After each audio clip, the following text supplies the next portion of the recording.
Texas Tech destroys BYU, capturing the Big 12 championship, their first ever in the Big 12, and they also earn a first round bye. It's hard to beat a good team twice unless you can roster them. You have superior athletes than they do. You're better at every position than they are. Then it's pretty easy. We've now seen for 2 games between these two teams, future Big 12 rivals, teams with some of the deepest pockets in the conference, some of the best players and coaching in the conference, that the gap is a chasm. There is a Grand Canyon difference between the Red Raiders and the Cougars. This game, both in the regular season, but I think especially here, was identical to Indiana Ohio State from last season. Obviously, they'll be rematching tonight. We'll see if that's different. I have a feeling that it will be different from last year's matchup. But Ohio State last year, the eventual national champions, Indiana, who reached the playoffs and actually finished with an 11-2 record, as I imagine BYU, they're at 11-2 right now. They were 11-2 last year. I imagine they'll probably win their bowl game, as they'll be better than most teams who are not in the playoffs. Point being that Indiana tried their best and was a well-coached team that punched well above their weight class, and they had a good scripted drive. And then after that scripted drive, Ohio State completely dominated them, especially on the lines of scrimmage. They went on, I believe it was a 31-0 run, and then Indiana scored a garbage time touchdown, and then Ohio State scored a garbage time touchdown. Texas Tech gave up that opening scripted drive that was beautiful by BYU. And then the Red Raiders go on this 34-0 run where David Bailey, Romello Height, Ben Roberts, Lee Hunter, and Jacob Rodriguez, that front, are causing havoc play after havoc play, negative play after negative play. Just the difference in quality of player, in caliber of athlete, was so stark that Parker Kingston, who's one of BYU's fastest receivers, was running at the same speed that the entire Texas Tech starting roster was. Tech had a 29% havoc rate. That means almost every one out of 3 BYU's plays, and they ran 59 total plays, resulted in a pass defended, batted down, a TFL, a sack, or a turnover. It was ugly. It was not close after that first quarter, where BYU led 7-0. It was 13-7 at the half, and then Texas Tech goes on this 21-0 run, shutting out BYU in the second half. It's a pretty dominant performance by the Texas Tech Red Raiders, and there's not much else to say in regards to especially BYU, because their season, they're going to have a nice bowl game. They'll probably win it and earn 12 wins. That will be a historic season for Kalani Sitake, and I imagine their future is bright from a program angle.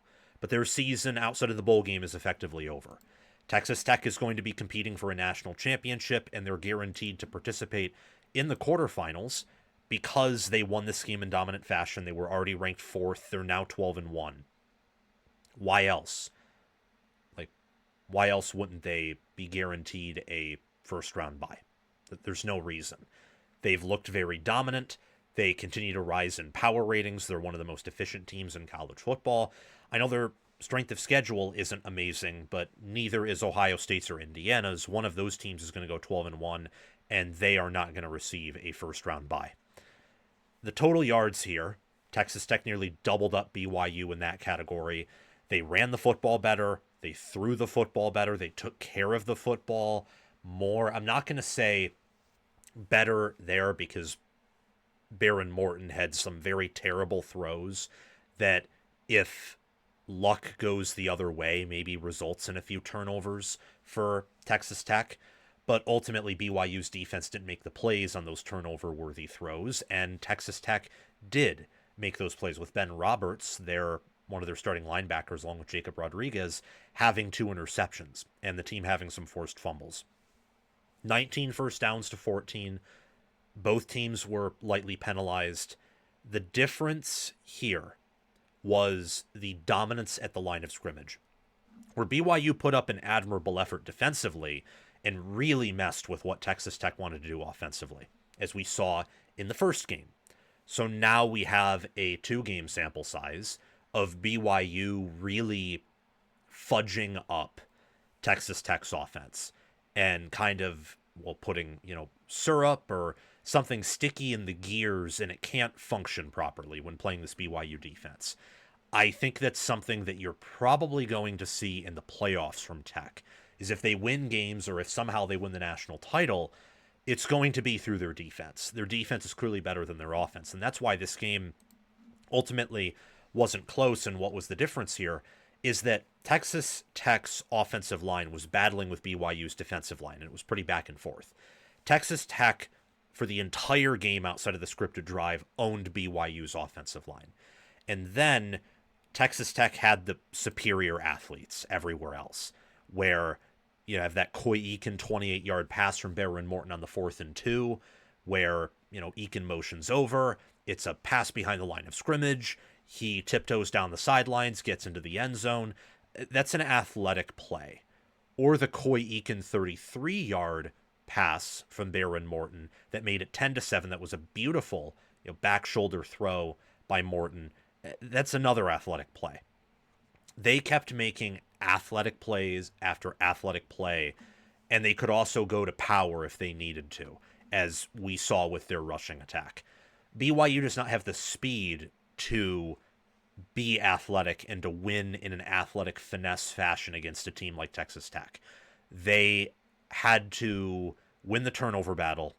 They had to have a few fluke plays, like maybe a busted coverage, go their way, and they had to be physical and the more physical team for 60 minutes. That is a lot of boxes to check all at once. It's improbable. And while it looked like maybe initially that could have been the case, I never really was in doubt about who was going to win. And as the game progressed, it also became very obvious who was going to cover. Some additional things to keep in mind, not just for this game, but also for Texas Tech's future. So Tech obviously dominated, and a few numbers that I want to share with you to just really show how dominant the Red Raiders were. And I forgot to say this earlier in the instant reaction, but if you're still watching right now, please make sure to like, subscribe, hit the notification bell, and comment your thoughts on this game down below. I'd appreciate it, and I'll make sure in the future instant reactions to do that earlier. Anyway, Tech held BYU to negative 0.14 EPA per play and 3.4 yards per play. That's insane. BYU couldn't throw the ball. Part of that was because Bear Bachmeier had an injury to his left ankle. Part of that was because Texas Tech's coverage was awesome. They did a really good job reading what BYU was trying to do on offense. And ultimately, look, Bachmeier's a mobile QB. Martin's a really good running back. Kingston's a fast receiver. They all looked, even when they weren't injured, they all looked slow against Texas Tech. They're just this is why recruiting and development and scouting are so important. I think BYU has the development and scouting nailed. Tech has those nailed too, with the recruiting angle. And Tech, given how much of this roster is from the portal, and that's mostly why they've improved, I'd argue their scouting is probably better than BYU's, and you could maybe even say their development is. I mean, they are the top program right now in the Big 12, really only after having 1 year of success, because they're not doing anything really fluky. The only fluke about Tech is how much they're covering the spread. But even if they weren't covering as much as they are, they'd still be winning games by 2, 3, or 4 scores, like what Indiana did last year. That's very sustainable. Winning by 1 scores is not sustainable. And that's what BYU has done. And when a team that wins in close fashion, or that is punching well above its weight class, matches up against a team that wins dominantly and has superior athletes and more NFL players, usually the team that is just skating by or constantly playing at their ceiling with smaller, inferior players is going to get a pie in the face. We saw that with Indiana, Ohio State last year, with Indiana and Notre Dame. We have seen it a few other times.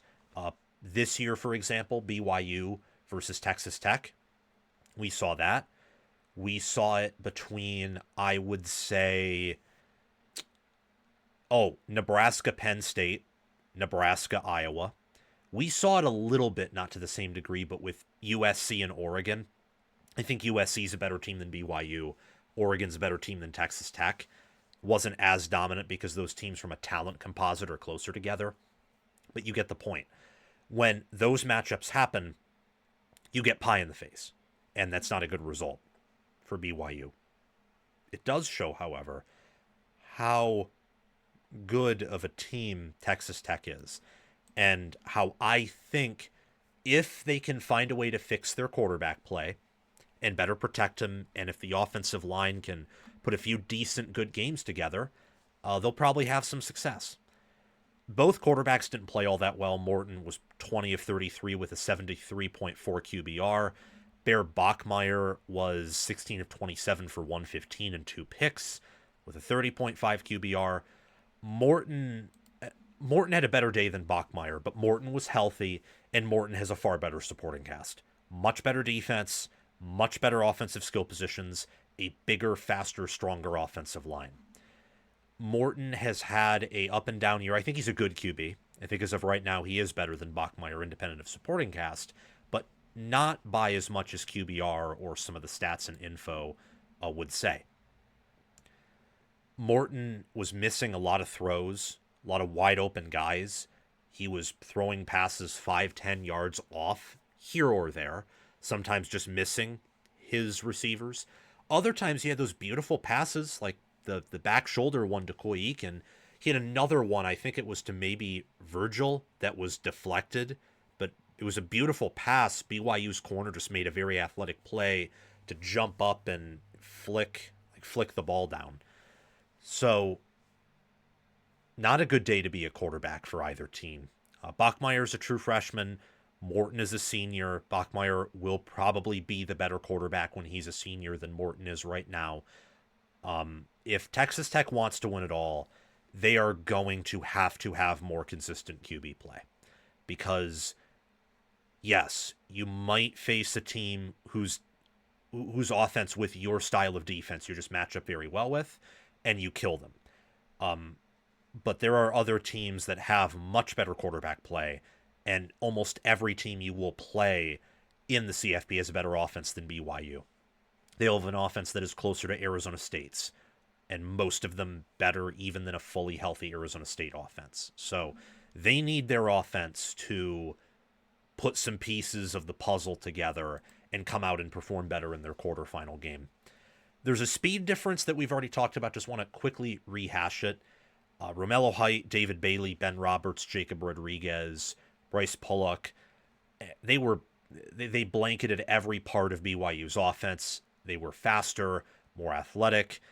It felt like Texas Tech's defenders had just as good of hands as BYU's receivers, which is pretty insane. But Texas Tech, their mantra this year has been sacks, TFLs, turnovers. It is a havoc-generating defense.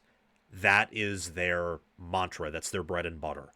And it works. And they've only given up 7 points a game to a BYU offense that, with the rest of their schedule, has done a pretty good job at least putting up points in the, I would say, high 20s, mid 30s. Sometimes if they get some turnovers, they can even reach the 40s. Speaking of turnovers, you are not going to win a game with a -4 turnover margin. Not a conference championship game, not a big game, barring something insane and something very flukish. You're just not going to win that way. And I've made a video on it, so search up in my channel homepage, BYU versus Texas Tech rivalry. It probably should pop up. This, or you can scroll on the homepage. You'll find it. You'll see the thumbnail and the title. This is the future great rivalry of the Big 12. Utah and Arizona State are in there too, but those 4 teams are the Big 12's future, I think. with either their recent history, their current coaching staff, or in Utah's case, when Scaly takes over, he'll probably retain a lot of those guys and they have a good operation there. Some of the recruiting that they've been able to do. And for BYU and Texas Tech especially, it's their deep pockets. I mean, Texas already paid off, dividends on the field, but BYU with Satake being entertained by Penn State, they gave Satake an extension. They pledged a lot of NIL money, or at least a lot of NIL money for Big 12 standards. And I think that from a power ratings angle and being in the Big 12, that'll directly translate to wins and losses, unlike the SEC or Big 10, because sometimes the best teams can play really tough schedules there and they can accumulate losses even if they're the best team. See Ohio State last year. But in the Big 12, a weaker conference, it wouldn't shock me if BYU consistently averages 10, 11, or even 12 wins. Same with Texas Tech, especially if they don't have to play each other. The investment they have, the commitment they have to football is great stuff. And I think those four programs, especially the Utah schools and Texas Tech, are starting to take football as seriously as a lot of SEC and Big Ten schools. That's all I have to say about this. Good luck to Texas Tech and Red Raider fans in the playoffs. We will be covering you. And for BYU, I'm high on your program in the future. You have a lot coming back for next year. You have leveled up resources and commitment. Have fun in your bowl game and have another great year with Kalani Sitake.